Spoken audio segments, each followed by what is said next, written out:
নমস্কার, ফ্ল্যাট ও square rough finish ফাইলিংয়ে করার উপর আয়োজিত এই সেশনে আপনাদের সকলকে স্বাগত। ফাইলিং হলো ম্যানুফ্যাকচারিংয়ে জড়িত গুরুত্বপূর্ণ প্রক্রিয়াগুলির মধ্যে অন্যতম। আসুন আমরা এখন ফাইলিং, ফ্ল্যাট ও স্কোয়ার রাফ ফিনিশের বিষয় জেনে নিই। এই সেশনের মূল উদ্দেশ্যগুলির দিকে একটু নজর দেওয়া যাক। এই সেশনের শেষে আপনি কয়েকটি কাজ করতে সক্ষম হয়ে উঠবেন। ফাইলিং করার জন্য জবটিকে বেঞ্চ ভাইসের উপরে অনুভূমিকভাবে ধরা, কোনো সমতল পৃষ্ঠ ফাইল করা, স্ট্রেইট এজ বা ট্রাই স্কোয়ার ব্লেড ব্যবহার করে ফাইল করে নেওয়া জবের সমতলতা পরীক্ষা করা, ট্রাই স্কোয়ার ব্যবহার করে জবের চৌকোনা ভাব বা সমকোণ পরীক্ষা করা। ফাইলিং হলো ম্যানুফ্যাকচারিংয়ে জড়িত মেটেরিয়াল অপসারণ করার প্রক্রিয়া বিশেষ। এটি সয়িং এবং গ্রাইন্ডিং অপারেশনের মতন অনেকটা একই রকমের, কিন্তু এটিকে ডিবারিংয়ের মতো ফিনিশিং অপারেশনগুলিতে ব্যবহার করা হয়।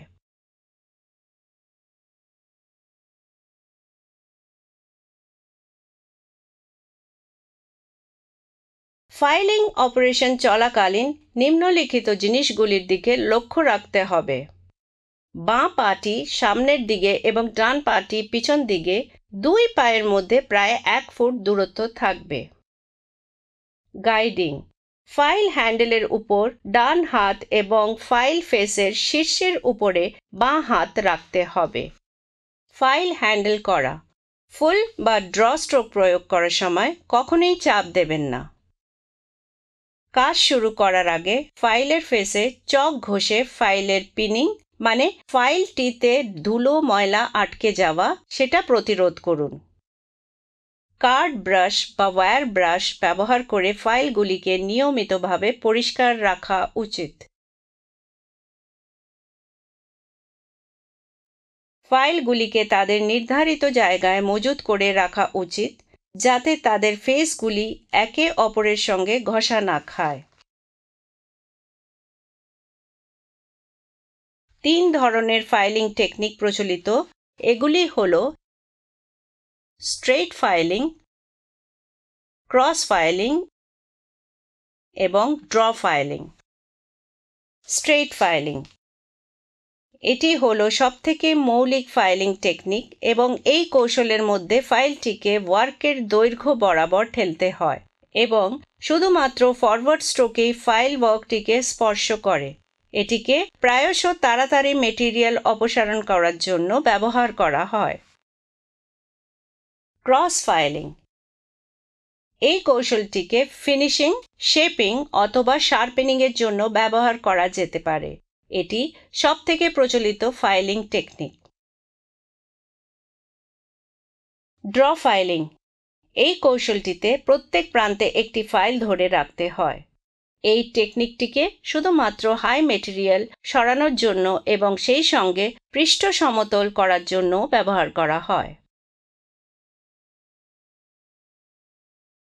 আসুন এবার আমরা ফাইলের বিভিন্ন অংশগুলির দিকে নজর দিই। ট্যাঙ্গের ঠিক বিপরীতে থাকা প্রান্তটিকে টিপ অথবা পয়েন্ট বলা হয়। ফাইলে যেই চওড়া অংশটির পৃষ্ঠে দাঁত কাটা থাকে সেটিকে ফেস অথবা সাইড বলা হয়। ফাইলের সরু অংশ যার মধ্যে সমান্তরাল দাঁতের একটি মাত্র সারি থাকে সেটিকে এজ বলা হয়। চওড়া অংশের এই ভাগে দাঁত থাকে না, সেটিকে হিল বলা হয়। ফাইলের যেই বক্র অংশটি ট্যাঙ্ককে বডির থেকে আলাদা করে সেটিকে শোল্ডার বলা হয়। ফাইলের যে সরু ও পাতলা অংশটি হ্যান্ডেলের মধ্যে ঢোকানো বা প্রবেশ করানো যাবে সেটিকে ট্যাঙ্ক বলা হয়। ফাইলটিকে ধরে রাখার জন্য ট্যাঙ্গে যেই অংশটি ফিট করে রাখা হয় সেটিকে হ্যান্ডেল বলা হয়। হ্যান্ডেলে যাতে ফাটল না ধরে তার জন্য একটি ধাতব আংটি লাগানো থাকে, এটিকে ফেরুল বলে। ফাইল তৈরি করা হয় হাই কার্বন স্টিল দিয়ে। বডি অংশটি শক্ত আর ট্যাম্পার করা থাকে। ফাইলগুলিকে শ্রেণীভাগ করার ভিত্তি হল ফাইলের আকার, ফাইলের কাট এবং ফাইলের গ্রেড। Cross sectional type. প্রায় 20 ধরনের আলাদা আলাদা ক্রস সেকশনাল আকার রয়েছে, যেমন rectangular, square, triangular, round, half round, needle file, special file ইত্যাদি। কাটিং এজের ফর্ম। সিঙ্গল কাটে সমান্তরাল দাঁতের সারি থাকে, যেগুলি ওয়ার্কিং সারফেস জুড়ে কোনাকুনিভাবে কাটা থাকে।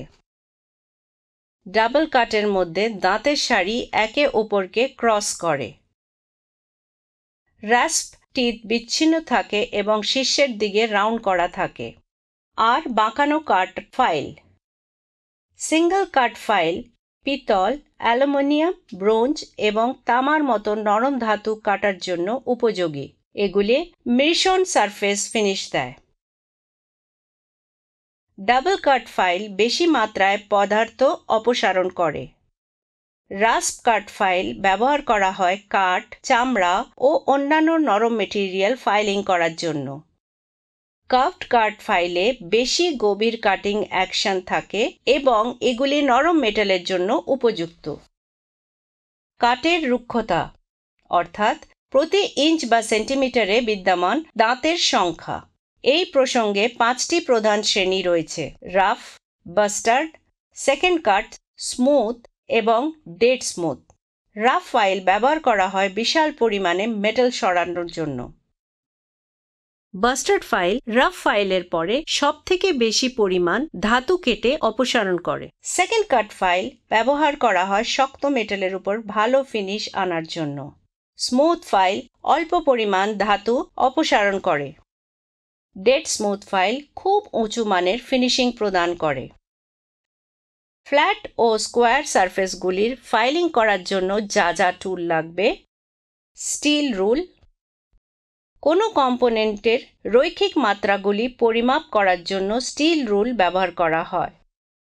বেঞ্চ ভাইস, এটি হলো ওয়ার্ককে স্থিরভাবে ধরে রাখার একটি ডিভাইস। ফাইল, ফাইল হলো এমন একটি টুল যেটিকে ব্যবহার করা হয় ওয়ার্কপিসের থেকে মেটেরিয়াল সরানোর জন্য। ট্রাই স্কোয়ার, এই টুলটিকে ব্যবহার করা হয় ওয়ার্কপিসগুলিতে 90 ডিগ্রি কোণগুলি, পৃষ্ঠগুলির সমতলতা, ঋজুতা, সমান্তরালতা পরীক্ষা করার জন্য। এই কাজের জন্য ট্রাই স্কোয়ারের সোজা প্রান্তটি ব্যবহার করা হয়।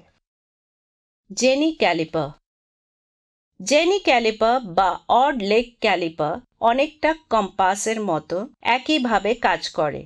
এটির একটি প্রান্ত এক জায়গায় স্থির থাকে এবং অপর প্রান্তটি দাগ কাটা বা মাপ নেওয়ার জন্য ব্যবহার করা হয়। এটিকে ব্যবহার করা হয় ভিতরের ও বাইরের এজের সঙ্গে সমান্তরাল রেখা চিহ্নিত করা এবং গোল বারের কেন্দ্রবিন্দু নির্ধারণ করার জন্য।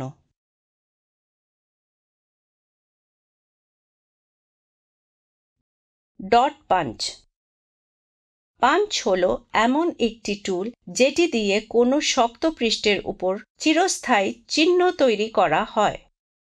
ব্রিক অথবা ডট পাঞ্চ ব্যবহার করা হয় গভীর ও সরু চিহ্ন বসানোর জন্য।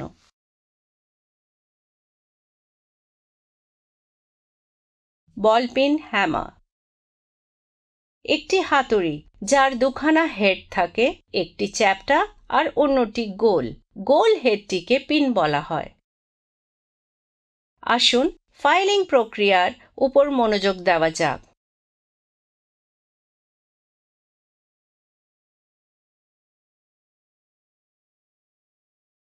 সবচেয়ে প্রথমে স্টিল রুল ব্যবহার করে কাঁচা মালটির সাইজ মেপে নিন। নিশ্চিত করুন যে সাইজটার দরকার সেটির দৈর্ঘ্য হবে 75 মিলিমিটার, প্রস্থ হবে 75 মিলিমিটার, পুরুত্ব হবে 10 মিলিমিটার। ফ্ল্যাট রাফ ফাইল দিয়ে স্কেলিং সরিয়ে দিন। সাইড এ ফ্ল্যাট বাস্টার্ড ফাইল দিয়ে ফাইলিং করুন। ট্রাই স্কোয়ারের ব্লেড ব্যবহার করে সমতলতা পরীক্ষা করুন। সাইড বি ফাইল করুন এবং সাইড এ এর পরিপ্রেক্ষিতে এটির স্কোয়ারনেস ধরে রাখুন। এছাড়াও বি সাইডের এক প্রান্তের সাপেক্ষ স্কোয়ারনেসের পরিপ্রেক্ষিতে সি সাইডের ফাইলিংটা দেখান। একটি ট্রাই স্কোয়ার দিয়ে সবকটি সাইডের স্কোয়ারনেস পরীক্ষা করুন। ফাইলিংয়ের মাধ্যমে অর্জিত সবথেকে গুরুত্বপূর্ণ ফলাফলগুলির মধ্যে অন্যতম হল বস্তুর স্কোয়ারনেস। স্টিল রুল ব্যবহার করে জেনি ক্যালিপারটিকে ৭৪ মিলিমিটার সেট করুন। সাইড সি এবং সাইড ডি এর প্রতি ৭৪ মিলিমিটার লম্বা সমান্তরাল রেখা টানুন।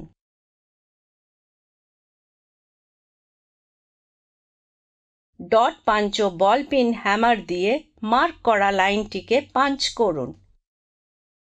সাইড ডি ও ই কে ৭৪ mm সেট করে ফাইল করুন এবং অন্য সবকটি সাইডের স্কোয়ারনেস বজায় রাখুন। ডি ও ই এর প্রতি সাইড বি ও সি সমান্তরাল রাখুন। মাত্রাগুলিকে একটি স্টিল রুল দিয়ে চেক করুন এবং একটি ট্রাই স্কোয়ার দিয়ে এটির স্কোয়ারনেস পরীক্ষা করুন। পৃষ্ঠ এফ কে ৯ মিলিমিটারে নামিয়ে এনে এবং সাইড এ এর প্রতি সমান্তরাল রেখে এটিকে ফাইল করুন। ধারালো প্রান্তগুলি সরিয়ে দিন। অল্প পরিমাণ তেল লাগান এবং মূল্যায়নের জন্য সেটি সংরক্ষণ করুন।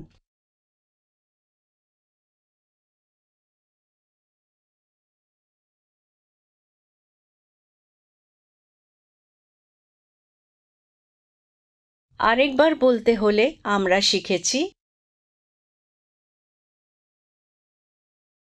ফাইলিং, ফ্ল্যাট ও স্কোয়ার, রাফ ফিনিশের, একটি ফাইলের বিভিন্ন অংশ,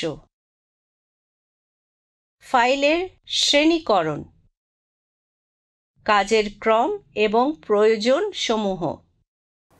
ফ্ল্যাট ও স্কোয়ার, রাফ ফিনিশ, ফাইলিংয়ের বিষয়ে এতটাই বলার ছিল। আশা করছি যে আপনারা সবকটি কনসেপ্ট এবং এক্সারসাইজগুলি বুঝেছেন। পরের সেশনে আবার দেখা হবে।